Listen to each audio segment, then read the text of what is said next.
নমস্কার, আমার চ্যানেলে তোমাদের সকলকে স্বাগত। আজ আমি নিয়ে চলে এসেছি রাসায়নিক গণনার পার্ট 2 নিয়ে। এর আগে আমরা পার্ট 1 করেছি, প্রথম 10টি কোশ্চেন নিয়ে সেখানে আলোচনা করেছি। আজ আমরা নেক্সট 10টি কোশ্চেন নিয়ে আলোচনা করব। দেখে নিই পার্ট 2 এ কী কী কোশ্চেন আছে। এসটিপিতে 44.8 লিটার একটি গ্যাসের ভর 56 গ্রাম। আণবিক ভর কত? যখনই আণবিক ভর কথাটি উল্লেখ করা আছে তখনই তোমাদের কত লিটার মনে থাকবে? কত লিটার আণবিক ভরের সাথে তোমরা সরাসরি সম্পর্ক স্থাপন করতে পারো? 22.4 লিটার। যখনই তোমাদের আণবিক ভর ক্যালকুলেট করতে হবে তখনই তোমাদের মাথায় নিয়ে চলে আসতে হবে 22.4 লিটারকে। আর এখানে আমাদের কত দেওয়া আছে? 44.8 লিটারের গ্যাসের ভরের মান দেওয়া আছে। তো আমরা ঐকিক নিয়মে কিভাবে লিখতে পারি? এসটিপিতে 44.8 লিটার গ্যাসের ভর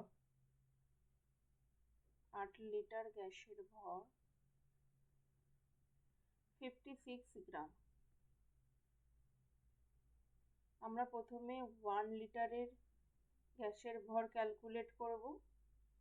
56 ডিভাইডেড বাই 44.8, আর আমাদের কত বার করতে হবে? 22.4 লিটার বার করতে হবে। 56 ইন্টু 22.4 বাই 44.8। তোমরা কাটাকুটি করো, প্রথমে দশমিক দশমিক ক্যান্সেল আউট হয়ে গেল। তাহলে এইটা দেখো ওপরটা আর নিচটা যদি আমি কাটাকাটি করি তাহলে কত পাবো? নিচে আমরা 2 পাবো। 2 দিয়ে 56কে কাটলে আমরা কত পাবো? 28 পাবো। তাহলে আমাদের সঠিক উত্তর কত হলো? 28 গ্রাম। অপশন নাম্বার ডি হচ্ছে সঠিক উত্তর। তাহলে এই অঙ্কটা থেকে আমরা কি শিখলাম? আমরা শিখলাম যখন আণবিক ভর আমাদের ক্যালকুলেট করতে দেওয়া হবে তখনই আমরা 22.4 লিটারের কথা মাথায় রাখবো। এবার সহজ ঐকিক নিয়মে তুমি যদি পুট করতে পারো ভ্যালু, দেন তুমি কারেক্ট আনসার পেয়ে যাবে। চলে আসি 12 নম্বর কোশ্চেনে। 1 মোল কার্বনকে সম্পূর্ণ দহন করলে যে গ্যাস পাওয়া যায় তার এসটিপিতে আয়তন কত? এখানে মোল দেওয়া আছে, আমার আয়তন ক্যালকুলেট করতে হবে। তো চিন্তার কোনো বিষয় নেই। আমরা প্রথমে এই যে দেখো যে গ্যাস পাওয়া যায়, তো প্রথমে আমাদের রাসায়নিক সমীকরণটা জানা খুবই দরকার। কি লিখবো? কার্বন সি দহন করেছে তার মানে অক্সিজেন, কি গ্যাস উৎপন্ন করবে? Carbon die oxide CO2। তো সিম্পল, কোনো তোমার ব্যালেন্সের অসুবিধা নেই, এটা ব্যালেন্সড সমীকরণ। তো সুতরাং ব্যালেন্স নিয়ে আমাদের চিন্তা নেই। আমাদের চিন্তা কি আছে? কার্বনের সাথে যে গ্যাস পাওয়া যায় তার সম্পর্ক। যে গ্যাস মানে এখানে আমরা কি গ্যাস পাচ্ছি? কার্বন ডাই অক্সাইড পাচ্ছি। তার মানে সোজাসুজি কার্বনের সাথে কার্বন ডাই অক্সাইডের সম্পর্ক। এখানে দেখো কার্বনের পরিমাণ কত? এখানে কার্বনের পরিমাণ আমার 1 মোল। তো এখানে কার্বন ডাই অক্সাইডের পরিমাণও কি আছে? 1 মোলই আছে। তার মানে আমার এখানে মোল চেঞ্জ হয়নি, 1 মোল আছে। তার মানে 1 মোলের আয়তন কত হয়? আমরা এসটিপিতে কত জানি? 1 মোল আয়তন, 1 মোল আয়তন মানে কত জানি আমরা? 22.4 লিটার জানি। বোঝা গেছে? আমি আরেকবার এখানে রিপিট করছি। এখানে প্রথমেই দেখো এটা একটা ব্যালেন্সড ইকুয়েশন। সুতরাং আমাদের এখানে কার্বনের আগে 1 আছে, তার মানে 1 মোল কার্বন দহন করলে আমরা 1 মোল কার্বন ডাই অক্সাইডই পাবো। এবং এসটিপিতে 1 মোল গ্যাসের আয়তন কত হয়? আমরা জানি 22.4 লিটার হয়। তো এখানে কোনো ক্যালকুলেশনের দরকার নেই, কিচ্ছু নেই, শুধু তোমাদের এই ব্যালেন্স ইকুয়েশনটা মনে রাখতে হবে, তাহলে তুমি তোমার আনসার পেয়ে যাবে। চলে আসি নেক্সট কোশ্চেনে। 13 নম্বর কোশ্চেন কি আছে দেখে নিই আমরা। দেখো 500 গ্রাম চুনাপাথর উত্তপ্ত করলে কত গ্রাম কার্বন ডাই অক্সাইড পাওয়া যাবে? এখানে দেখো আমার ইকুয়েশনটা কিন্তু লেখা নেই। ইকুয়েশনটা আমাদের প্রথমে লিখতে হবে। প্রথমে আমরা ইকুয়েশনটা লিখে নিই। CaCO3 চুনাপাথর মানে হচ্ছে আমাদের CaCO3 উত্তপ্ত করেছে, এখানে আমি তাপ দিয়েছি। কি কি উৎপন্ন হবে? কার্বন ডাই অক্সাইড উৎপন্ন হয়েছে এবং CaO উৎপন্ন হয়েছে। ঠিক আছে, এখানে এটা আমার ব্যালেন্সড ইকুয়েশন, কোনো ব্যালেন্সিংয়ের প্রয়োজন নেই। এবার আমি দেখি কার সাথে কি সম্পর্ক দিয়েছে। চুনা পাথরের সাথে দিয়েছে CO2, তো এটা নিয়ে আমাদের মাথা ঘামাবো না, তাই তো? তার মানে দেখো কিভাবে আমরা বার করতে পারি। তোমাদের প্রথমে ক্যালকুলেট করতে হবে CO3 এর আণবিক ভর। আমি এখানে পাশে লিখলাম CO3 এর আণবিক ভর আমাদের প্রথমে বার করতে হবে। লিখব কি আণবিক ভর। কিভাবে ক্যালকুলেট করব? সি এর মানে আমি কত জানি, সিএম লিখব 40, কার্বনের কত জানি 12, অক্সিজেনের কত লিখব 16 ইন্টু 3, যেহেতু 3টি পরমাণু আছে। ক্যালকুলেট করে নাও, 40 প্লাস 12 প্লাস 3 16 48। এবার আমি যদি 3 থেকে যোগ করি কত পাবো? আমরা পেয়ে যাব 100। তাহলে CO3 এর আণবিক ভর কত হলো? আমাদের 100 হলো। তাহলে কি লিখবো, কিভাবে আমরা লিখবো, এটা কিভাবে লিখতে পারি? 100 গ্রাম CO3 থেকে কার্বন ডাই অক্সাইড পাওয়া যাবে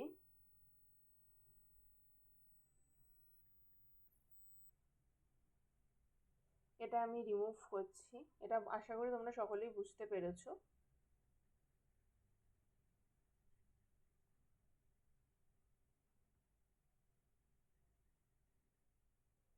আমরা কত বার করব? আমরা বার করব, এখানটায় আমরা লিখছি কার্বন ডাই অক্সাইডের আণবিক ভর আমরা ক্যালকুলেট করব।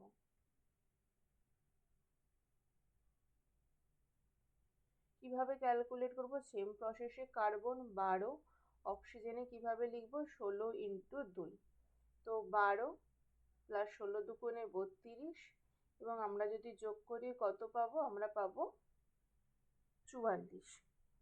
এই হলো আমার কার্বন ডাই অক্সাইডের আণবিক ভর।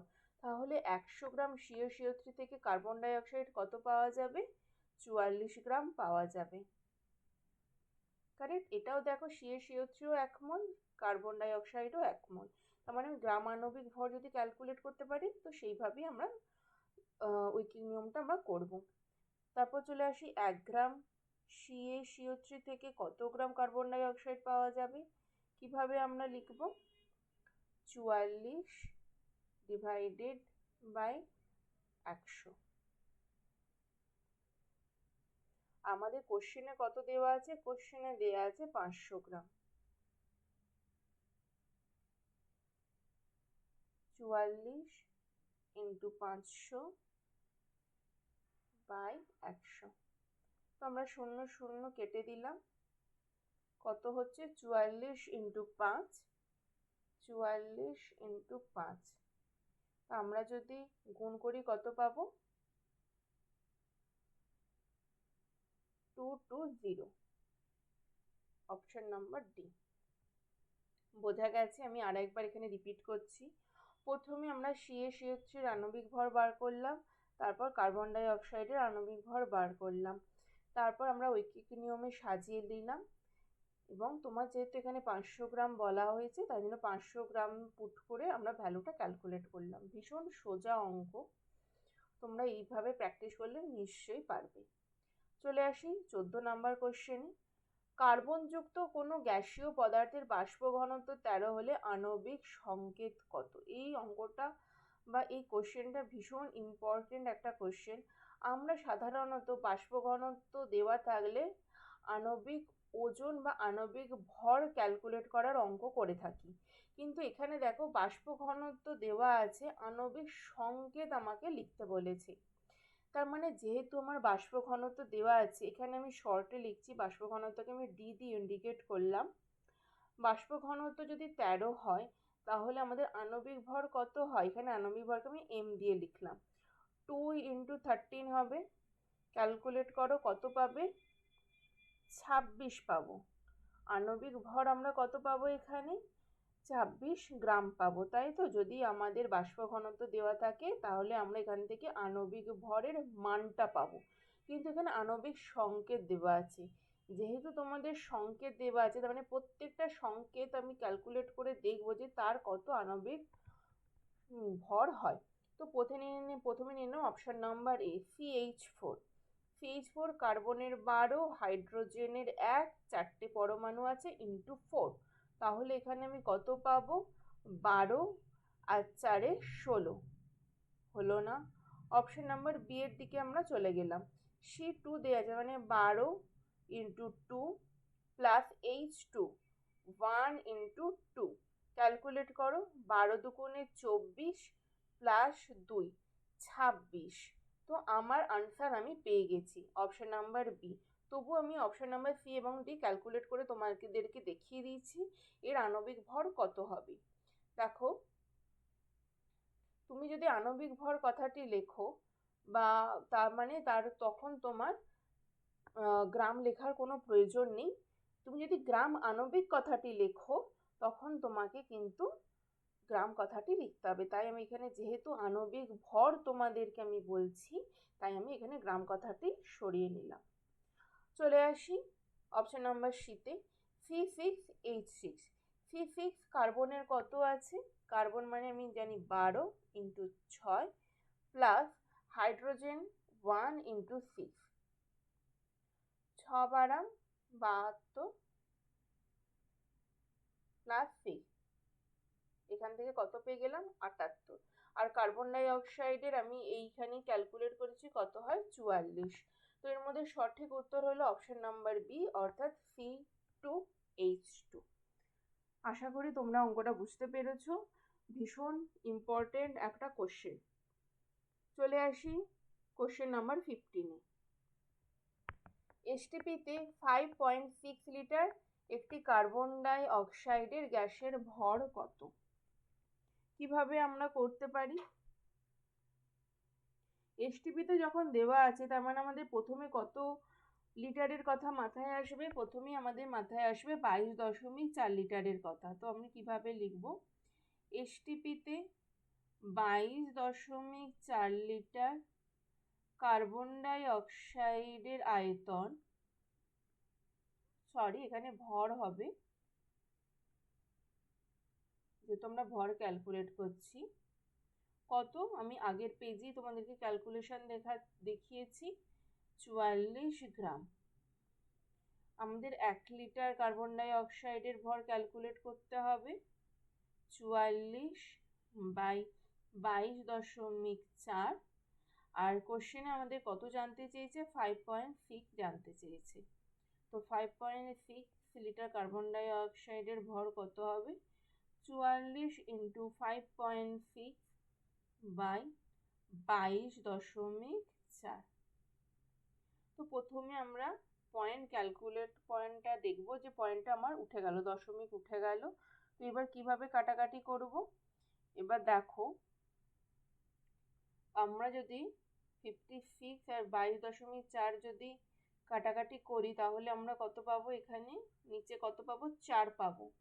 4 দিয়ে 44কে কাটলে কত পাবো? 11 পাবো। তো আমার আনসার এখানে কত হয়ে গেল? 11 গ্রাম হয়ে গেল। Option number B. খুবই সোজা একটা কোশ্চেন। চলে আসি 16 কোশ্চেনে। SO2 এ কত পার্সেন্ট সালফার আছে? এটা সম্পূর্ণ নতুন ধরনের একটি অঙ্ক। দেখো, তার মানে SO2 তে কত পার্সেন্ট সালফার আছে জানার জন্য আমাদের প্রথমেই যেটি জানতে হবে SO2 এর আণবিক ভর কত। তো প্রথমে আমরা সেটা বার করলাম। SO2 এর আণবিক ভর প্রথমে তোমরা ক্যালকুলেট করো। SO2 এর আণবিক ভর, সালফার কত? 32। এগুলো কিন্তু তোমাদেরকে মনে রেখে দিতে হবে। অক্সিজেন 16, যেহেতু এখানে 2 আছে, ইন্টু 2। তোমাদেরকে এগুলো মনে রেখে দিতে হবে, এক্সাম হলে কিন্তু তোমাদের কোশ্চেন পেপারে এগুলো দেওয়া থাকবে না।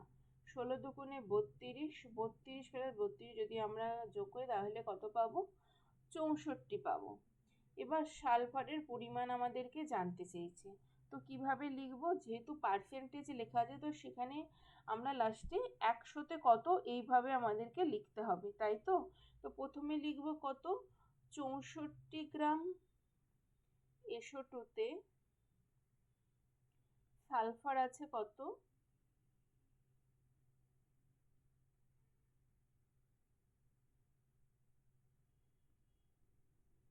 সালফার আছে কত 32, তাই তো 32 গ্রাম। আমাদেরকে 1 গ্রাম SO2 কত সালফার আছে আমরা জানি। কিভাবে লিখব? 32/64 গ্রাম। যেহেতু পার্সেন্টেজ কথাটি লেখা আছে তাই জন্য আমরা 100তে ক্যালকুলেট করব। কিভাবে লিখব? 32 ইন্টু 100 ডিভাইডেড বাই 64। 32 দিয়ে আমি কাটাকুটি করি 64, 2 হবে, 2 দিয়ে যদি 100কে কাটি আমাদের 50 পাবো। তো 50 গ্রাম। তো পার্সেন্টেজ হিসেবে আমাদের কোনটা সঠিক হবে? অপশন নাম্বার বি সঠিক হবে, দ্যাট ইজ 50%। বোঝা গেছে? চলে আসি নেক্সট কোশ্চেনে। 17 নম্বর কোশ্চেনে কি আছে দেখে নিই। সাধারণ উষ্ণতায় 23 গ্রাম সোডিয়াম ও জলের বিক্রিয়ায় কত মোল হাইড্রোজেন পাওয়া যাবে? এখানে দেখো ইকুয়েশন লেখা নেই, সুতরাং আমাদের ইকুয়েশনটা লিখতে হবে। ইকুয়েশনটা আমি এখানে লিখছি, জায়গা যেহেতু বিশেষ নেই আমি এখানে লিখলাম। সোডিয়াম দ্যাট ইজ Na, জলের বিক্রিয়া তার মানে H2O, কত মোল হাইড্রোজেন উৎপন্ন হবে। আচ্ছা দাঁড়াও, এখান থেকে লিখছি। হ্যাঁ, সোডিয়াম Na প্লাস H2O কি উৎপন্ন হবে? NaOH উৎপন্ন হবে। তোমরা অঙ্ক করাকালীন যে যতগুলি তোমরা নতুন নতুন সমীকরণ পাবে প্রত্যেকটি সমীকরণ তোমরা খাতায় নোট ডাউন করে রাখবে।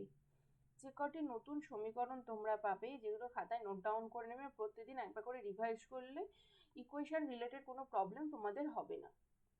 দেখে নিই, দেখো এটা তোমাদের ব্যালেন্সড ইকুয়েশন কিনা প্রথমে আগে একটু চেক করে নাও। এটা তোমাদের প্রথমে দেখতে হবে এটা ব্যালেন্সড ইকুয়েশন কিনা। আমি যতদূর দেখতে পাচ্ছি এটা ব্যালেন্সড ইকুয়েশন নয়। তো ব্যালেন্স করার জন্য আমরা প্রথমে কি করব? দেখো, ব্যালেন্স করার জন্য আমি প্রথমে এখানে 2 লিখলাম,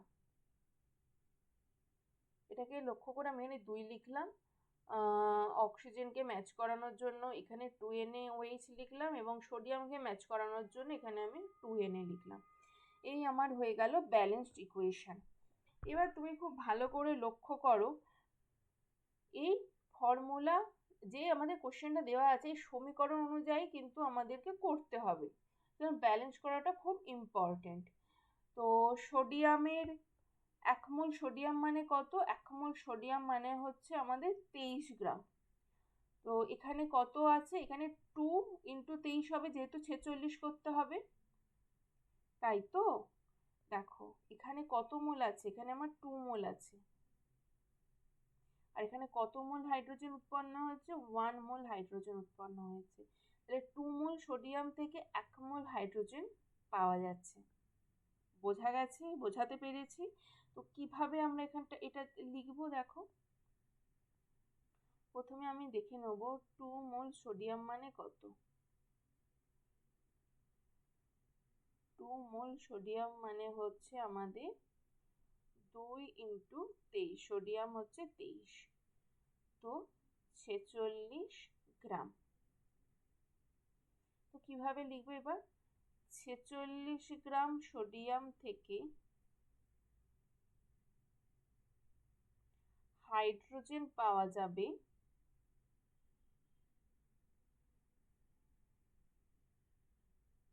1 মোল, যেহেতু আমাকে মোল দিয়ে জানতে চেয়েছে, এই যে মোল দেওয়া আছে প্রত্যেক কটাতে, তাই আমি মোলে লিখলাম।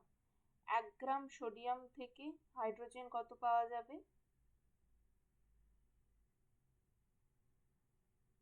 1/46। আর আমাদের কত জানতে চেয়েছে? 23 গ্রাম।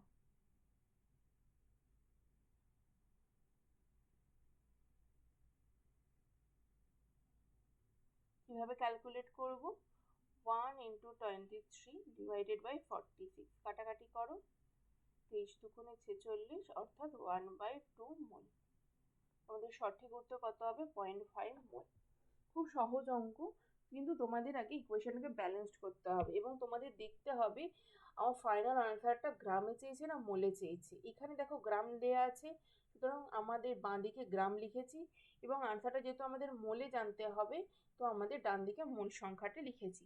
তো এই প্রসেস তোমরা যদি ফলো করো তোমরা অঙ্কগুলি করতে পারবে। চলে আসি 18 নম্বর কোশ্চেনে। রাসায়নিক পরিবর্তনের আগে ও পরে বিক্রিয়ক ও বিক্রিয়াজাত পদার্থের ভর একই থাকে, এটি কোন সূত্র? বয়েলের সূত্র, গ্যাস আয়তন সূত্র, চার্লসের সূত্র, ভর সংরক্ষণের সূত্র।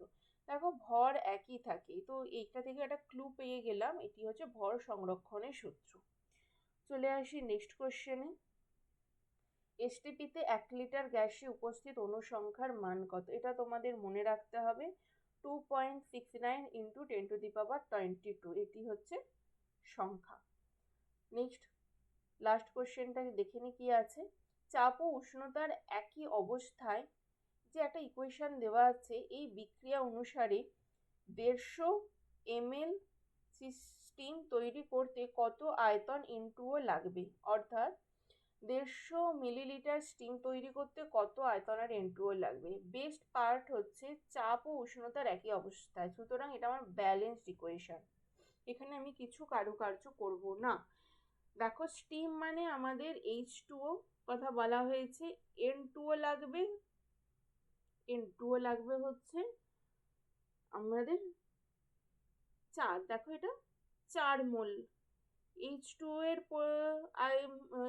এর পরিমাণ কত? 2 মোল। দেখো আমাদের সম্পর্ক স্থাপন করতে বলেছে N2 এর সাথে H2, আন্ডারস্টুড।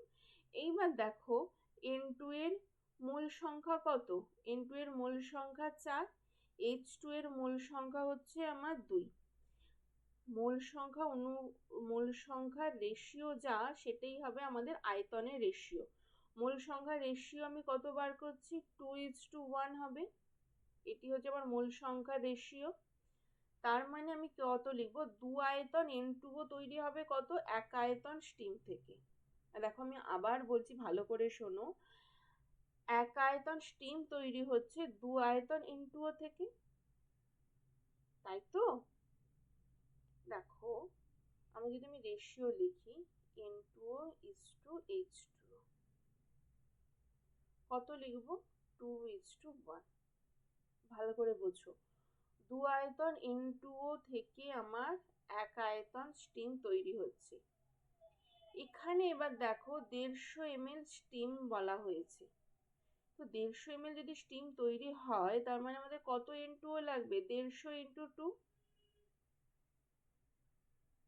300, তাই তো? যেহেতু আমার N2 আর H2 এর অনুপাত হচ্ছে 2:1, তাই হচ্ছে আমাদের 150 স্টিম তৈরি করতে বলা হয়েছে, তার মানে আমাদের উত্তরটা কত হবে? উত্তরটা হবে আমাদের 300 ml। বোঝা গেছে?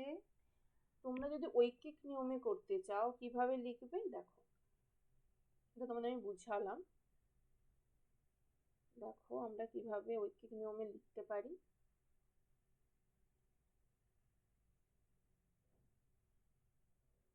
দেখো কি লিখবো আমি, এখানে যেহেতু মিলিলিটার কথাটি লেখা আছে, তাই আমি কি লিখবো? এখানে মিলিলিটার দিয়ে লিখলাম, ঠিক আছে? বা তুমি এখানে রেশিও হিসেবেও লিখতে পারো।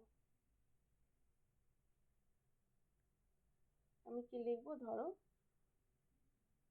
4 মিলিলিটার স্টিম তৈরি হয়,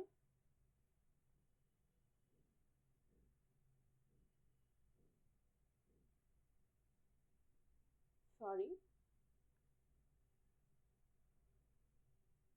2 হবে, 2 মিলিলিটার স্টিম তৈরি হয়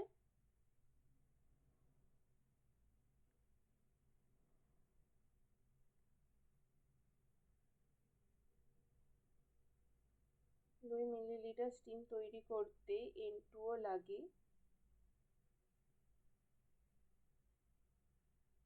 4 মিলিলিটার। কোথা থেকে পেলাম? ইকুয়েশন থেকে পেলাম। তাহলে 1 মিলিলিটার স্টিম তৈরি করতে কত লাগবে? 4/2। আমাদের কত দেওয়া আছে? 150 দেওয়া আছে।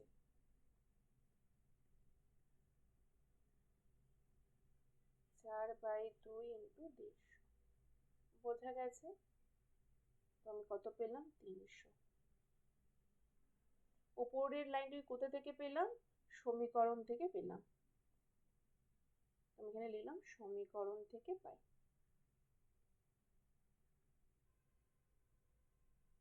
আশা করি তোমরা সকলেই বুঝতে পেরেছো অঙ্কটা। এটা একটা সিম্পল রেশিওর অঙ্ক। এখানে আমি 2 মিলিলিটার 4 মিলিলিটার কোথা থেকে পেলাম? যেহেতু আমার ইকুয়েশনটা ব্যালেন্স ইকুয়েশন, তো সেই ব্যালেন্স থেকে আমি পেয়ে গেলাম। তো এর সাথে সাথে আমি আজকের ক্লাসটি শেষ করলাম। আশা করছি তোমরা সকলেই বুঝতে পেরেছো এবং প্রত্যেকটি অঙ্ক করার চেষ্টা করেছো। দেখা হচ্ছে নেক্সট ক্লাসে। ততক্ষণ প্র্যাকটিস করো।